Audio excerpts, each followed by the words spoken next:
Mesdames et messieurs, chers téléspectateurs, bonjour. Après avoir rendu grâce à Allah le Tout-Puissant, en tout cas, Père de la terre et des cieux, nous rendons aussi, alhamdoulilah, au prophète Mohammed, paix et salut sur lui. Certainement, d'autres sont en préparation de Magal. Nous ne pouvons que les souhaiter un bon Magal à l'ensemble de la Oumma islamique et mouride. mbokk yi xarit yi ñoo am mbégte kontaan te jàkkaarloowaat ak yéen comme ni ñu koy defee saa su ne samedi bu jot tey jii ñu am mbégte kontaan te teewaat jàkkaarloo ngeen ci seen écran ci seen émission le leadership tey nag ñoo ngi indi koo xamante ne ci biir Tëngéej la bokk ci département bu Tëngéej waaye di doomu réew kenn dootu ko présenté muy Modou Sall Diop waaye nag mbokk yi comme ni nga koy waxee saa su ne suñu émission le leadership émission la boo xamante ne dañuy dem gëstu jaar-jaar ñi nga xamante ne ñoom la ñuy invité si suñu plateau bu ko defee ndaw bu nekk ca la nga nekk nga xool la nga xamante ne moom nga ca war a mën a jël doolee ko sa bopp mu doon njariñu askan wi yëpp. Mesdames et messieurs, comme nous le faisons tous les samedis, l'émission Le Leadership est une émission qui retrace le parcours académique, professionnel de nos invités, sans oublier le parcours politique et social. Aujourd'hui, nous avons l'honneur et le plus grand plaisir d'accueillir une personnalité d'une haute facture. Oui, un fils du terroir, je veux nommer Modou Sall Diop. kilifa gi ñoo ngi am mbégte kontaan dalal la si suñu plateau le leadership. salaamaaleykum monsieur Diédhiou. maaleykum salaam. ñu ngi lay sant bu baax yow aussi ak sa équipe. di rafetlu aussi jotaay bi nga ñëw am ko man fii ci daara ji. donc à ta suite dama bëggoon aussi. voix s'il vous plaît. waaw dama bëggoon aussi à ta suite. nga may ma man tamit ma ndokkale sama mbokk taalibe yi. ci màggal gi nga xam ne moom lañ dëgmal. di ñaan sëñ Muntaxa Mbàkke mi fi nekk Sëriñ Tuubaa. yàlla na fi yàgg lool te wér moo kilifa diine yi fi nekk yëpp. di ñaan aussi su mbokk taalibe ak sa mbokk jullit ci sax lay wax ñi nga xam ne ñu ngi bokk yëpp di waajal màggal yàlla na suñu borom yeggal ñu si ak jàmm te luñ si jàmm yàlla na ko suñu borom nangu. te comme dañuy santale Sëriñ Tuubaa suñu borom. cant gi yàlla na ko suñu borom nangu te yeesal ko ci kawam. allahumma jërëjëf.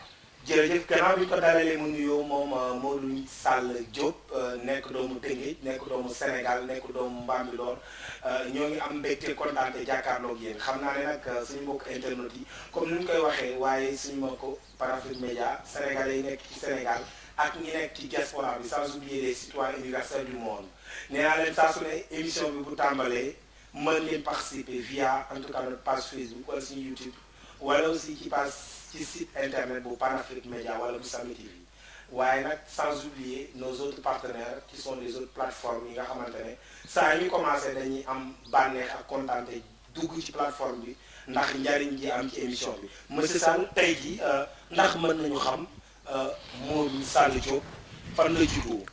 waaw Modou Sall Diop donc mu ngi juddoo fii nga ko fekk muy Bambilor.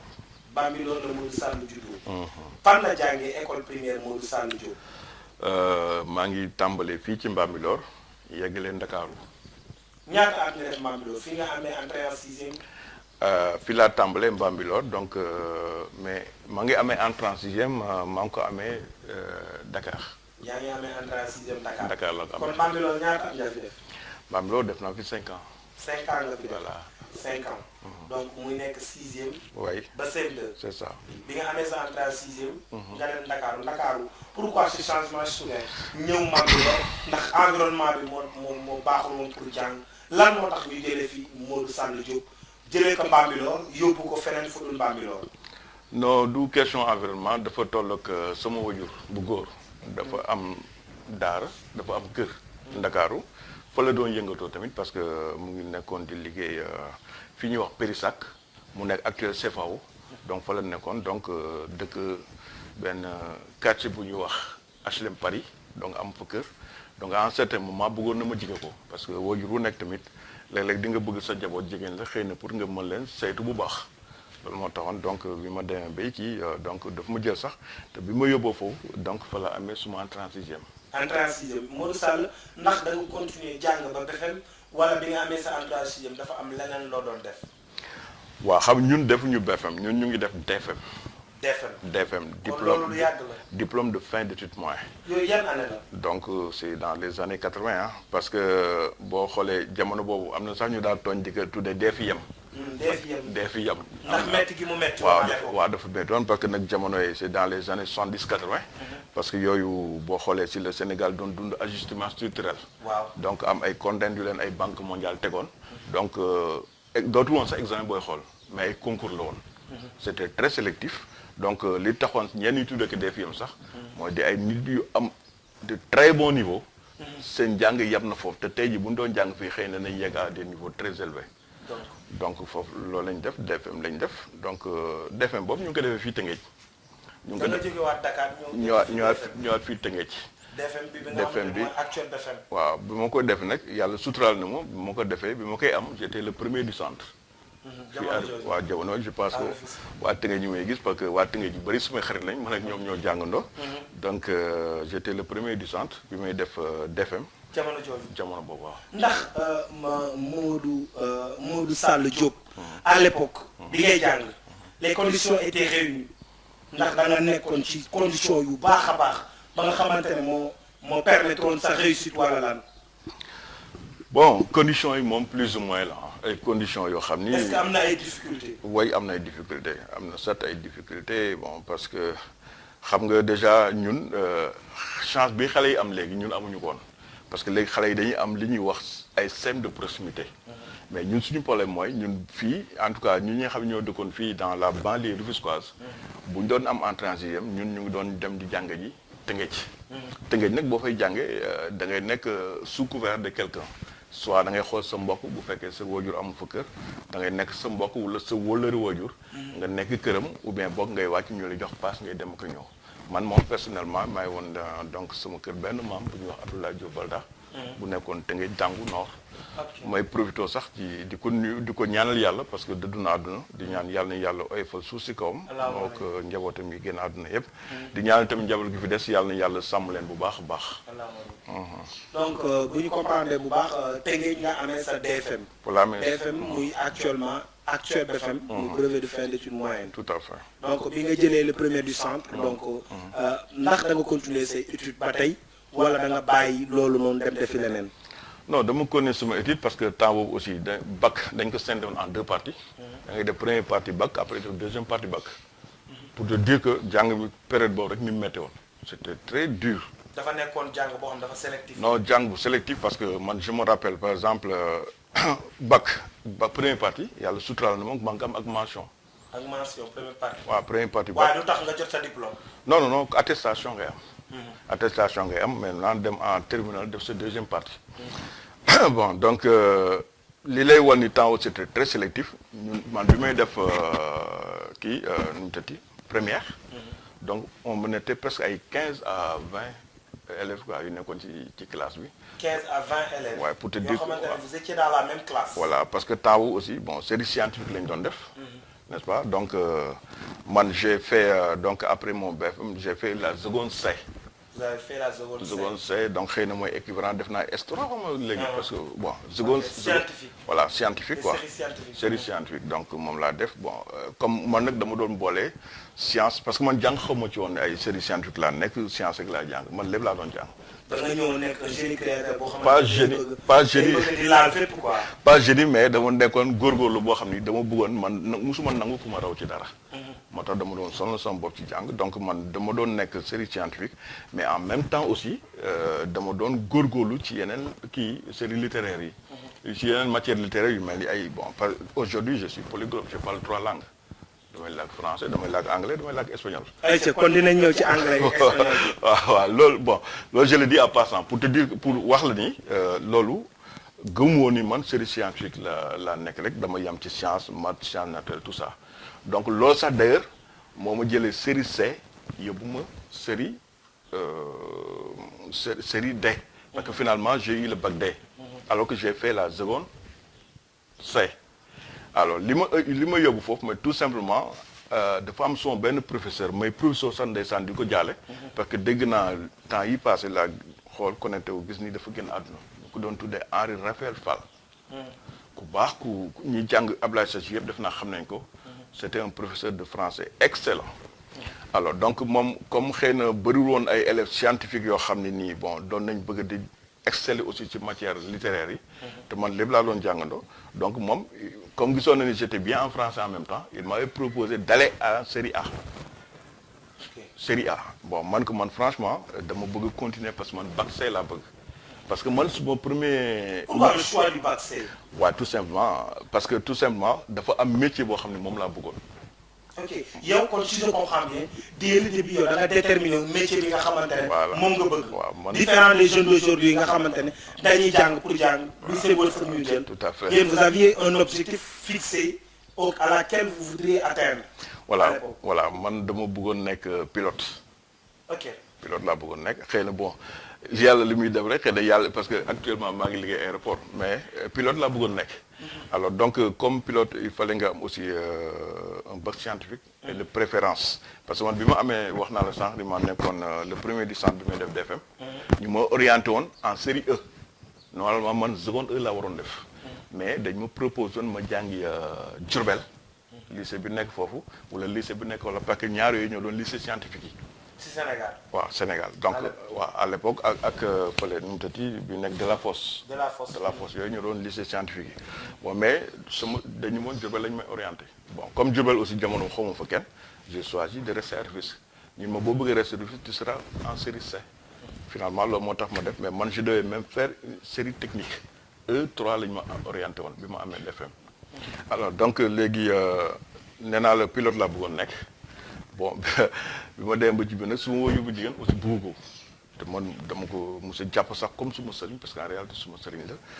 waaw donc yàlla na ko yàlla yërëm donc moom bëgguloon loolu bëgguloon métier boobu. donc finalement donc après j'ai abdiqué bon léegi donc maa ngi lay wax sànq ni la sama professeur boobu dafa demandé à ce que ma def la première A. bon man ko daal franchement je vous remercie gis naa kii beeg yëpp il m'a donné prodigué plein de conseils mais ça ne coïncidait pas avec non seulement avec mon profil mais avec mes aspirations. alors donc finalement ndekete moom il a tenu à ce que moom li mu wax mu nekk mu ngi ci dëgg maa ngi ci neen dama jox son bulletin parce que temps bulletin noonu lay demee ma jox son bulletin gis ñu def orienté en première A j'étais très surpris. alors bi ma ñëwee je suis allé voir le proviseur mun ma ça c'est une décision du conseil des profs boo ko bëggee dindi il faut nga indi sa parent mu indi sama parent mu xool suma dossier de bac parce que def ni il faut ma xool ndax moom mën na def sax mën na ko ne série scientifique mu ubbi sama dossier de bac ak suma livret de notes bi mu xoolee ni que pourtant il a de très bonnes notes dans les matières scientifiques mais nag c'est dommage parce que ñun on a qu'une seule première C te premier C bi amuñu suffisamment table banc 15 élèves ñoo fa nekk table banc yi fees na donc su fekkee daal bëgg na continuer parce que c'est note may nañ ko bëgg na continuer série scientifique donc il sera bien obligé de faire la série D loolu moo tax tey jii man ma am bac D. loolu moo tax tey jii nga am bac D. ma am bac D waaw. ok d'accord au cours de ta formation académique. ndax Modou Sall Diop a rencontré des difficultés de la 6e à la terminale quelles sont les difficultés s'il y a des anecdotes qui pourraient servir de leçon à la jeunesse actuelle et future de cette nation. bon difficulté yi. loo xam ne daf la marqué au cours de la recherche du savoir. waaw xam nga dafa am yoo xam ni ñaare du ma ci bëgg sax di jaar parce que xam nga dafa am yoo xam ni boo ko dundee surtout dund ak ay mbokk. léeg-léeg nettali ko mën na am lu mu yàq. yaa ngi dégg mais daal nañu bokk rek sant si suñu borom. ba nga xam ni yàlla dimbali ñu si maanaam bañ jégg ko ba tey jii ñu mën a toog di ko. te métti woon na trop waaw bon pas métti trop nag mais sant nañ si yàlla parce que très jeune aussi maa ngi lay wax léegi dañu amoon waajuru jigéen boo xam ni daf ñu tàggatoon ci muñ. daf ñu tàggatoon ci muñ ba nga xam ni doon na jafe sax nga xam ñun lan moo métti suñu. Modou monsieur Sall dama seetlu ne. bi mu la poser la question à savoir lan jamono jooju lan nga dund comme anecdote j'ai automatiquement senti une tristesse à travers ton visage ce qui veut dire que ni moment yooyu metti woon na nan nga defoon ba surmonter ko en tant que parce que am na ay jeunes yu nga xamante ne mu ngi leen di arrivé te dafa seen njàng jaaree na fa yàqu wala lan moo nekkoon sa source de motivation d'encouragement et de persévérance. waaw xam nga dama lay waxaat li ma lool nga di ma may loolu bu neex yàlla xam naa di nga am compréhension bi parce que xam nga aussi àdduna du condition yëpp ñooy remplir parfois te xam nga bu fekkee nekkuloo seen kër du toujours la nga bëgg rek ngay am. tu comprends maa ngi lay wax ni la sama DFM maa ngi ko am nekk le premier du centre. maa ngi lay wax ni sama première partie bac maa ngi ko am ak mention. mais sama deuxième partie aw ma ko ak mention. parce que tout simplement aussi xëy na condition ya ma nekkoon. moo metti woon. nañ relativiser quoi nañ relativiser c'est-à-dire que lépp kenn du ko mun nettali. tu comprends mais tolloon naa fu nga xam ni man am bac moom mu gënoon intéressé am mention. am bac moo gënoon intéressé am mention yaa ngi dégg. parce que te yàlla lan moo tax moment yooyu noonu dafa amoon lu la doon motiver lan moo nekkoon sa source de motivation et d'encouragement. bon source de motivation mooy surtout bëgg teel a wàllu sumay wajur parce que dama amoon ay wajur yoo xam ni dañu sonn ci man trop surtout sama wajur bu jigéen parce que moom laa ëpp loolu lu ma nekk. waaw dafa nekk koo xam ni c'est suie à blanc pour que ñun ñu tekki yaa ngi dégg. donc musul nangu def lu ñaaw musul nangu wax lu ñaaw musul nangu aussi ñun ñu ñàkk fayda tu comprends alors donc man il fallait donc mettre le maximum de vitesse pour que kooku lu mu gàtt ci dundam bala muy génn àdduna mu ñam ci sa ñax. loolu moom ma doon sonal ci sama njàng. que man su ma doon jàng pour avancer mais dama doon jàng aussi pour ñaan suñu borom bala soxla si génn àdduna yàlla na am ñam tuuti si sama ñax. sant naa yàlla parce que yàlla dogal na loolu. donte ni na ma ko bëggeen amee moo ko ni parce que ma soyoon toujours mu nekk ma gën ko mun teral. Les ambitions sur terre ne sont jamais comblées parce que il y a un juge suprême donc bi nga xamante ne au-delà de nos déterminations parfois moom mooy décider te liñ naan buur ak bëgg-bëggam yàlla dogalam nañ ko koy nangul donc bi nga amee sa bac ban formation nga def. Bon, comme tous les étudiants, bon, ma mère son bac, dans ma université, j'ai fait sciences économiques, n'est-ce pas? Le temple du savoir. Voilà. Donc, pas l'université Cheikh Anta Diop l'a def. Donc, il paraît qu'à l'époque, les conditions étaient bien réunies à l'université Cheikh Anta Diop. Pas comme aujourd'hui. Au contraire, bon, en tout cas, nous avons aussi, c'était vraiment très dur, hein, parce que je me rappelle, pour une petite anecdote, moi, j'ai logé sur mon cœur papa HLM. Donc, il faut que je à l'université. amoon naa ay camarades de classe yoo xam ni ñoom ñu ngi dëkk c'était des jeunes filles ñu ngi dëkk c'est dommage que je les ai perdues de vue ñoom ñu ngi dëkkoon Mermoz ñoom a gënoon jege mais on était tellement liés que ñoom bu ñu doon jàng si comme man dama doon jël souvent P18 laa doon jël parce que temps yi da ngay def abonnement Sotrac moo fi nekkoon. da ngay def abonnement mensuel donc di ñu lay. loo ko doon defee sa bourse wala yaay. non kooku moom sama papa moom moo doon fay abonnement bi. tu comprends donc léeg-léeg aussi ma aw ko ci sama bourse n'est-ce pas parce que j'étais boursier mais pour voir les conditions yi effectivement c'était pléthorique hein parce que il arrivait que léeg-léeg yow bu sa bus amee embouteillage. wala nga raté sa bus jël le second bus. boo ñëwee du am foo toog wala ci escalier yi ngay toog parce que ci escalier amphithéâtre bi da ngay dugg léeg-léeg voilà merci beaucoup donc c'est camaraderie li ma la wax ñoom astuce bi ñu mujjoon di def pour man benn fii day toog fi benn fii day toog fi place bi nekk seen diggante ñu jël seen i bagage teg ci su ma ñëwee ñu yëkkati ko kenn dandu après man ma toog donc loolu dund nañ ko foofu wala boog nga jàng ba war a def travaux dirigés télé yow nga war a am problème mu saal. dañ ko daan am à mais aussi léeg-léeg nga jigi ji ñu la saal yëpp kii il faut ngay dem léeg-léeg sax il t'arrive nga dem changer fac pour dem ci beneen ay salle dem fay télé. pour dem abi télé comme ñun manguier lañ daan dem. voilà dañ daan jóge fac droit di dem manguier. donc beneen laaj bi nga xamante ne moom laa lay laaj te xam naa suñu mbokku téléspectateurs yi ak internautes yi ils sont en train de participer via notre page Facebook YouTube et les autres plateformes donc maa ngi nuyuwaale aussi tamit Seydou Diouf depuis la France ñu nekk ci diaspora bi yëpp. di saluer au passage Moundiaye Cissé, le directeur de l'ONG 3D, et Idriss Saba qui sont toujours scotchés à cette émission qui lui donne une importance capitale. Lu mu xat ngor gi dañ koy bàyyi di ko seetaan ndax ci la ñuy gën a gisee la potentialité du département de Rufisque. donc beneen bi lay laaj mooy monsieur le maire comme ni ñu koy waxee xam naa dinañ ñëw ci fànn woowu noonu ñaata année nga def université. Université pour dire vrai j'ai fait 3 ans là-bas. en sa licence 3 ans waaw après maintenant nag ma dem parce que malheureusement dafa coïncider ak suma wajur génn àdduna donc il fallait donc comme ni ma parce que man suma famille ñu ñaari doom yu góor lañu woon. ñaari doom yu góor lañ bon kenn ki yàlla dafa am lu mu ko bindee woon. il ne jouissait pas de toutes ses facultés mentales. donc ñi si des ay jigéen lañu. donc suma wajur bu góor génn àdduna mu desoon sama wajur bu jigéen. donc dafa war a dem muuraay. dafa war a maanaam muuru comme on dit quoi. alors yenn responsabilité yi war la revenir. voilà donc il fallait donc man ma daal di dem uti rapidement loo xam ne damay ñëw à la rescousse de ma famille. parce que man xalaat moon sax ni bis dinaa dugg ci politique. mais li mu sóoraale woon mooy dama am ay sœurs yoo xam ne ñaanuma yàlla jamais ñàkk yóbbu leen ci tentation boo xam ne suba dinañ mën a salir suñu famille. donc il me fallait ma dem ñefe ji nga baal ma ci cadre bi ma dem liggéeyi. pour que. dinaa si ñëw parce que loolu sama collaborateur yaa ngi nii ñu ngi reetaan sax gis nga dama tàmm leen ko nettali. pour que ñoom ñu si inspiré wu di am jom. parce que la ma doon liggéey su ma la ko waxee xëy na la bett trop li ma jëkk def ci suma àdduna mooy bale laa jëkk liggéey. Modou Sall Diop mi ñuy woowee le grand Modou Sall avec l'appui qu'il apporte à la population et tout. oui. Modou Sall nekk na balekat. balekat et puis balekat sax pas n'importe où hein. balekat dans un lieu public mooy marché central ou poisson. bu Pikine.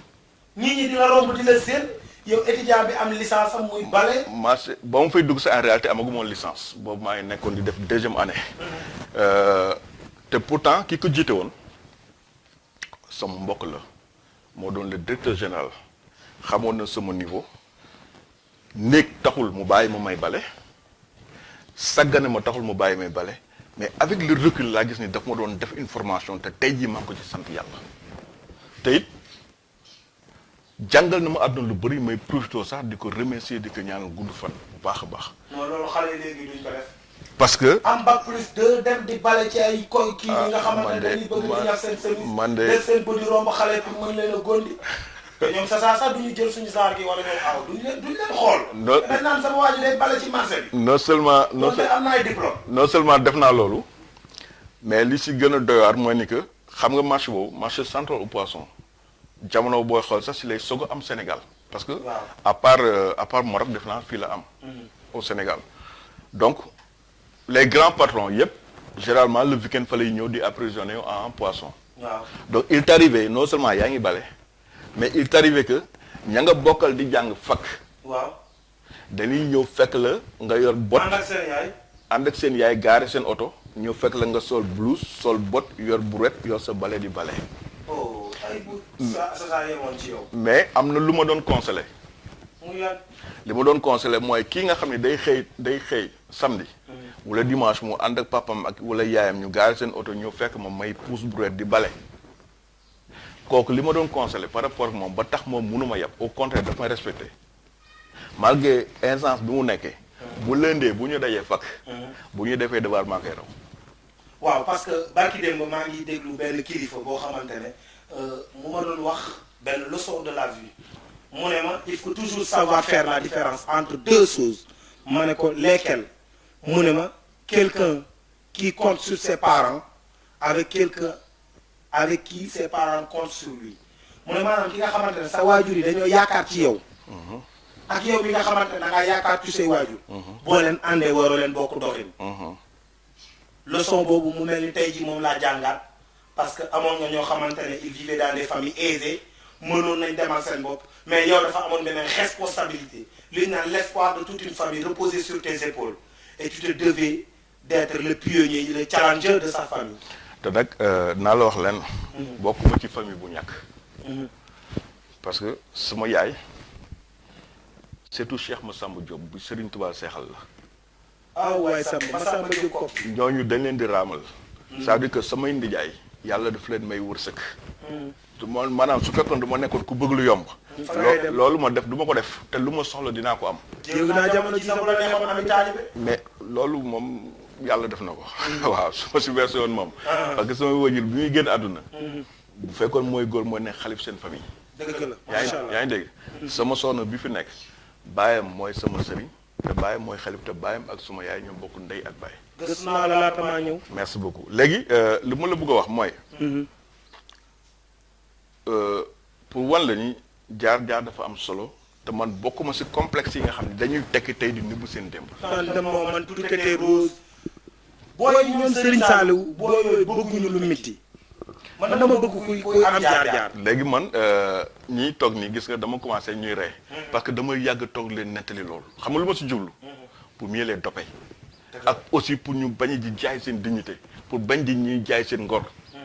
pour bëgg ñu diñ dignement dans la vie. parce que àdduna loo muñ suñu borom teggi ko. la preuve wax naa la ñu foofu bale laa fa commencé. mais année ba moo fay jógee à part le directeur général man maa fa dàq bureau maa fa gën a yaatu le bureau.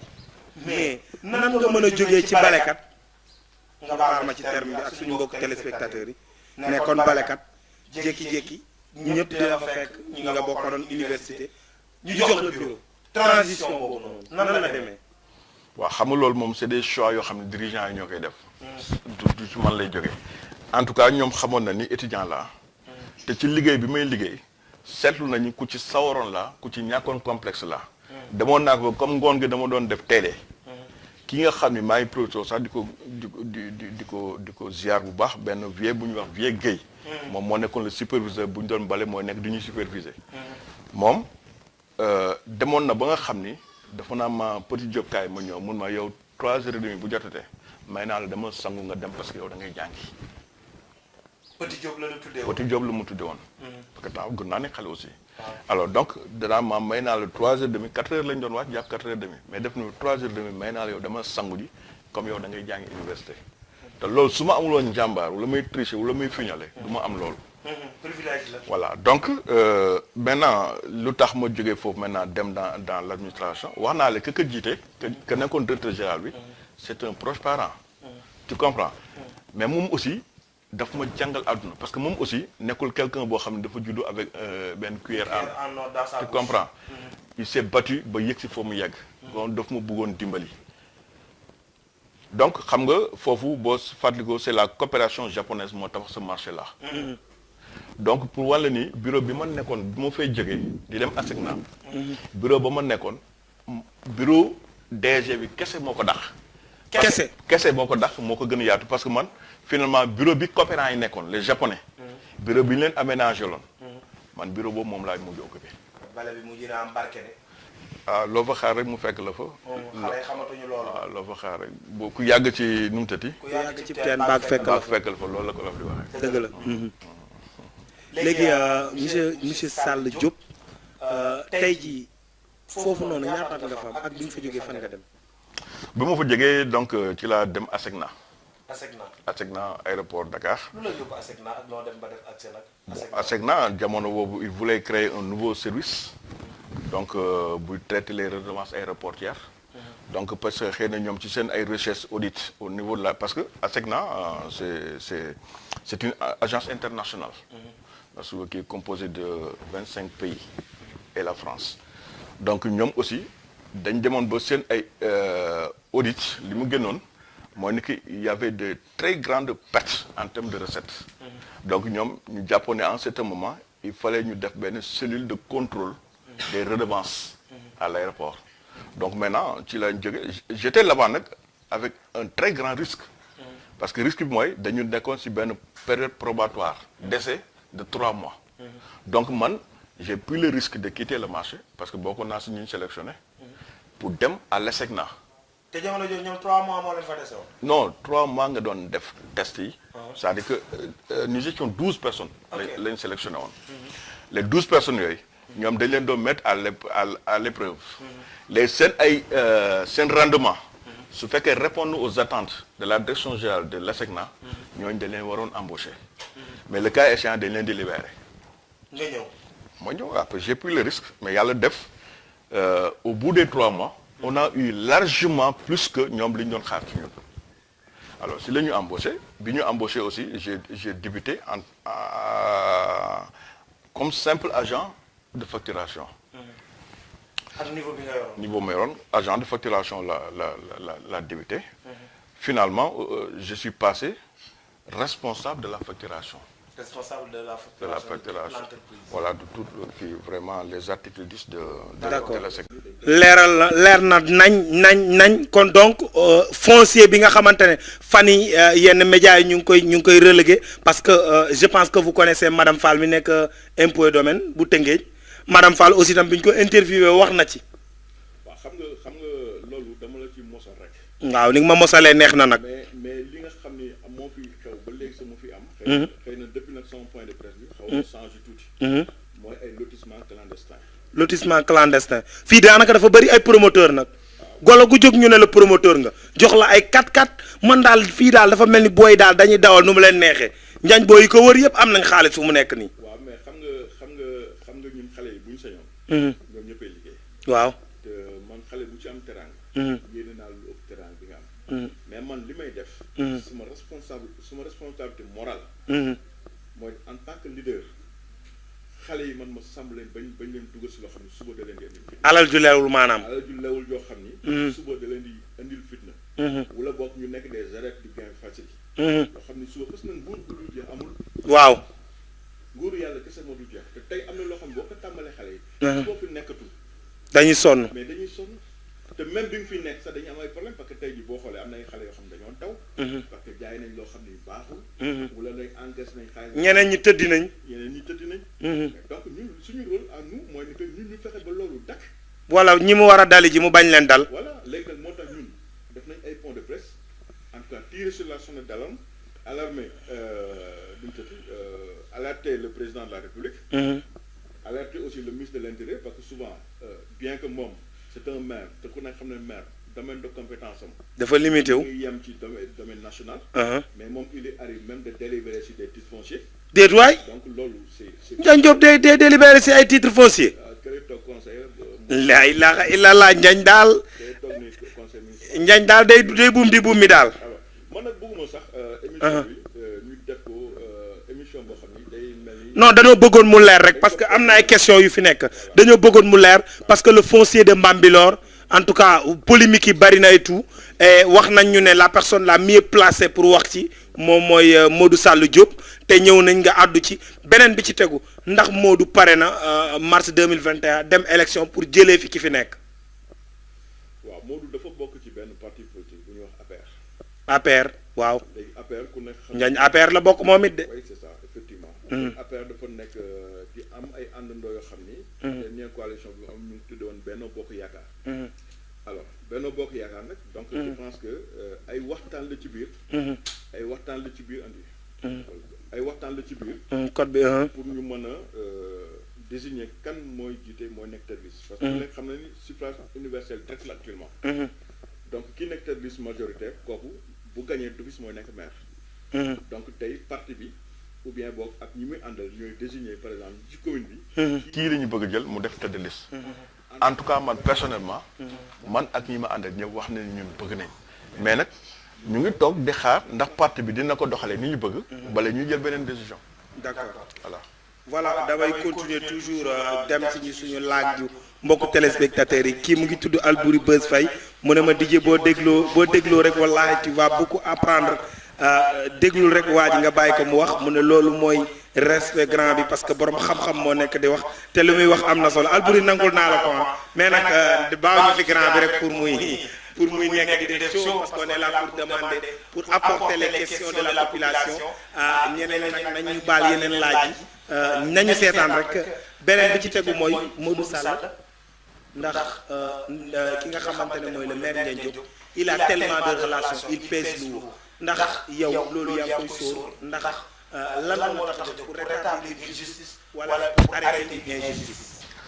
waaw def naa xëy na yow mi dëkk te nga yow yaay wax il pèse lourd mais ñun ñu dëkk fii xam nañu il pèse pas lourd non parce que politicien li tax ñu naan day pèse lourd mooy day am base. kon Ndiagne amul base. et puis base bi nekk une base effective. mais bu fekkee da nga am base boo xam ne c'est une base alimentaire parce que boo xoolee tey. waaw am na solo loolu base affective ak base alimentaire. xam nga base affective mooy ñi nga xam ni dañ la bëgg ndax sa jikko. parce que nit ki léegi dañ toll jamono boo xam ni il faut que leader politique yëpp xam loolu. que actuellement toppatu ñu nit parce que dafa rafet toppatu nit parce que dafa am juddu toppoo ci ñun nit parce que dafa am xaalis mais dañuy topp ginnaaw bu ñu yaakaaree ci moom tuuti xam-xam jikko ju rafet ji lañ gën a séntu ci moom parce que dañu jàpp ni jikko ju rafet mooy mottali lépp te ñun tey yaa ko waxal sa bopp xam nga ni Ndiagne macha allah guddi ñu toll moom am leen la ñàkk mais du xaalis donc ñun suñu ko mënee tenir tête te loolu nekk un petit salarié c'est tout simplement parce que nit ci jikko la ñu toppee mais du àll moo tax ma ne la politicien li ñu koy nawee mooy base te base nag ñu ngi koy xamee ku ko am ci politique ñu ngi koy xamee bu responsable leader yëpp soxla ndoo ci lañuy soog a xam ku am base ak ku amul base mais boo toogee tey kon li muy topp télé di tàntali sa waaye amul base dama la bëgg a wax ni la xam nga dafa am loo xam dafa yomb ci politique yow jéeju boo tegool gan yow responsable politique nga toog nga jàpp la date par exemple du 5 octobre nga ni man dama bëgg a def benn sargal président de la République wala dama bëgg a def benn meeting président ñëwul ci département bi benn événement amul sur le plan national leader yëpp ku nekk yaa ngi sa liggéey kenn soxlawul say militant mais bu fekkee yor nga xaalis mais am na ñoo xam ne dañu am problème mu dépense boo demee Tëngéej mën nga fa jëlee 5 cars fay leen 5000 francs ñii 10 000 francs ñii 2000 francs dem Kayar def la même chose dem Jandeer def la même chose dem feneen ak feneen dajale ñoom ñëpp au presse bi filmer leen bu ko defee ñun diw mu am mbooloo mais fii waa Bambilor rek may déglu waa département de Rufisque parce que nag aussi xamante nañ suñu biir ñun ay leader lañ ci département bi xamante nañ suñu biir chaque fois bu président di déplacé wu fii soit muy def pose première pierre soit muy def beneen activité fii ci zone bi ñun leaders yi dañuy mobiliser foofu la ñuy xamante ñi am base ah non moom ñaata yoon lay yebal fi ay car si ay responsable ñu nekk fi mais car yi dañuy mujj ñu fay leen ñu dem parce que duñu am kuñ ci yëpp wala bu ñu yëpp ay ñaari ñu ñett nee naa leen fii lu fi waay di jaay wala nga koy mbubboo boo ñëwee fi nga xamante ne moom mooy le leadership fii la lépp di leere kon donc ñoo ko déggandoo vous avez à découvrir ki ngeen di wax le puissant maire Ndiagne Diop kon ndekete maire ba bañ ko fale ba mu war askanam amatul base du samay wax dama la bëgg a wax il ne pèse pas loolu mu nekk nii dama la bëgg a expliquer benn firnde bi ñuy def pose première pierre stade olympique bi fii Diamniadio te le Miss Matar Ba doon ko def Miss Matar Ba la veille xaw ma l'avant-veille ñëw na sax fii seet si Ndiagne xëy na parce que effectivement c'est normal parce que c'est un ministre de la République bu am honneur recevoir président parce que département moo nar a am benn événement d'envergure kon kooku bu seen président buy ñëw képp ku mu yaakaar ni borom mbooloo nga di nga ñëw pour teeru la ko président mais Matar Ba déplacé wu na ñëw ba Bambilor fi Ndiagne recevoir ko pour que Ndiagne mobiliser ko li ko Ndiagne recevoir moom en tant que ministre le même jour man maa ngi sama permanence de réunion ak sama militant pour préparer pose première pierre boobu mais kaw la ma génne ci mbooloo sama réunion kese Ndiagne en tant que maire génne ko te mieux da ngay dégg loolu bi ñu demee Matar Ba xëy na dina ko seetaan Farba Ngom dina ko seetaan ñoom Ndiagne dañu bëggoon occuper ay places yoo xam ne dañu am visibilité ba ñoom le matin sax la ñu dem yéeg ci mu ngi en direct yéeg ci gradin yi yaa ngi dégg mais ñun suñu mobilisation bi ñu yégsee le ministre Matar Ba ak Farba Ngom ñoo ñëw teeruñu à la coupée des cars ñu ni yéen ñi seen mobilisation bu rëy bi bu xumb bi yéenay recevoir président keroog ñun ñoo teeru président bi mu nee cëpp boo xoolaat na nga revisité waat inauguration bi ñun la jëkk président ñu ñoo ko recevoir ndax je suis maa ngi gis suba boobu nga ànd ak militant yi nangoo sax nekk VIP merci beaucoup kon xam nga ni ñun yàgg nañ laa topp yàgg nañ laa seetaan te am njëriñ ci réew mi dañ lay topp te xam nga ni président de la République son protocole est tellement serré ba nga xam ni tey loolu nekk leader président buy def tour d'honneur ci inauguration duñu bàyyi n'importe qui topp ko ce jour-là tu l'as bien noté et c'est bien de le souligner jour boobu maa ngi sol ensemble kaki maa ngi koy fàttali ñëw dugg ci militants yi parce que suma leader national laa doon teeru war ko sargal war ko génneel mbooloo mu mat et puis moom it mu xam ñan ñoo am mbooloo ci zone bi ma ànd ak militants yi recevoir ko bi mu paree bi muy def tour d'honneur man ak moom ñoo ànd def tour d'honneur bi loolu leer na président yaakaar naa ne on va pas tirer en longueur bu inchallah 2024 2021 autant pour moi yaakaar naa ñu ngi koy waajal bu baax a baax lu parti bi décidé la ngeen di def ndax kuy bëri di doo wax na nga daane say naataango na ngay tàggatoo waa di tàggatoo di sant yàlla bu baax. di julli si yoon bi di ñaanal waajur bu baax a baax. mais di ñaanal aussi doomu aadama yi. parce que olof dañuy feccu liir bu neexee. day jaatee si wagg parce que tey position bi ma occupé. macha allah dans le département et sur le plan national c'était pas évident. au vu de mes faibles ressources. mais tey nit yi dañ ma topp parce que dañ ma bëgg te yàlla tax. man aussi loolu sonal ma trop. parce que dama bëgg ci sama doxin ci suma waxin ci suma fréquentation. du ma def lenn loo xam ne kenn si ñoom. du ko dégg mu lay gàcceel. loolu moo ma sonal moo tax man sama politique dafa nekk une politique de valeur. tu comprends. dama la wax sànq ni la man politique maa ngi ko commencé opposition. la commencé de politique. ànd ak le ministre Oumar Gueye parce que temps yi moo doon PCR ñu cheminer ensemble. am na benn moment effectivement cheminer tuñu ensemble. mais te ba temps boobu il est ministre de la République. kon bu fekkoon intérêt moom mu yóbboon ci moom. nga fekk que mu nekk opposition nga ànd ak moom ba mu nekk ministre. da nga fay kon ne toog. looy tàggatoo ak sénégalais ci màggal bi. waaw di santaat bu baax sénégalais surtout les internautes. donc vraiment di leen remercier ci attention bi ñu jox sa émission bi. donc di wax ni suñu mbokk jullit yi la ñuy wax parce que màggal gi nag léegi dootul affaire taalibe yi kese. umma islamique ñoo ko moom ndax Serigne Touba moo ñu toll. Serigne Touba moo ko liggéeyal yàlla te yàlla dafa ku ko liggéeyal mu fay la. d'ailleurs man sax loolu laa gëm ba nga xam ni man liggéey dama ko def diine. dama ko def diine parce que dama wax toujours ñi tàmm nañ ko dégg ci man leen man xaaruma fayu nit. fay yàlla lay xaar parce que nit bu lay fay paramètres yi entrer en jeu day bari. humeur am day entrer en ligne de compte. bu la meree mën na la bañ a fay ni nga ko bëggee. poosam. moo ko moom. non poosam sax diisaayu poosam. day feeñ ci ni mu lay fayee. tu comprends ka nga doon day feeñ ci ni mu lay fayee mais yàlla moom bis bu lay fay da lay fay na mu toll. waaw mbaa mu wis la sax. dëggoon na ma la na mu toll la lay fay. moom yàlla. boo ko joxee benn si teg 9 muy 10 mu fay la. dëgg la. fay yàlla nag yombul. parce que yàlla booy ooti dëgg da lay nattu. man mii lu nekk dañ naa ko ci politique. dégg naa dafa nay dégg naa buggul dara dégg naa day jaay affaire géré. dégg naa du ci mujje mais maa ngi sant yàlla ci laa nekk te maa ngi sant suñu borom parce que ñi may seetaan macha allah xam nañu yàlla ma ci fekk si. parce que yàlla dëgg rek la bëgg parce que moom ci boppam dëgg la. kon maa ngi santaat vraiment spectateurs yëpp. téléspectateurs yëpp. di remercier les internautes pour intérêt bi ñu accordé sa émission bi di leen encourager aussi yéen waa Samy TV parce que je me suis rendu compte c'est une équipe de jeunes dynamique et bien formée ñu bokk nekk ay mbokk parce que ñoo bokk département Tëngéej bi yëpp donc ñu ñaan suñu borom aussi tey fu ñu dégg médium ci àdduna bi yàlla dimbal leen ba ngeen dégg fu ko gën a kawe. allahumma amiin ñoo ko déggandoo merci beaucoup président Modou Sall Diop.